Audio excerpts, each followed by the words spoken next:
ఖచ్చితంగా ఇది చేసుకొని తింటా ఉంటే మీకు సంవత్సరానికి ఇది రంజాన్ స్పెషల్ వంట. సుత్రియా మధ్యలో చూడండి ఇలా డైమండ్ షేప్లో ఇలా వస్తే దీనికే సుత్రియా అంటారు. ఇంకా మొత్తం చపాతీలు కట్ చేసేద్దాం. ఇంకా ఇలా సుత్రియా కట్ చేసుకొని తింటాం కదా, ఖర్జూరపు షేప్లో సుత్రియా కట్ చేసుకొని తింటాం కదా. ఇలా బాండీ పెట్టుకొని మేము సేమియాలు ఎలా వేపుతామో అలా నెయ్యి వేసుకొని ఇలా వేపుకోవాలి. కొంచెం దోరగా అయ్యేటట్టు, లేదు అంటే అట్లాగే వేసేయచ్చు. ఇది మా అమ్మ అలాగే చేస్తానండి, నేను అలాగే చేస్తూ ఉన్నాను.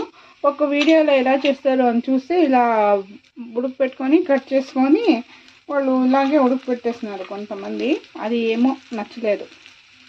ఇలా వేపుకుంటే టేస్ట్గా ఉంటుంది. సోందాపన్ను అనేది కమ్మదనం అనేది వస్తుంది.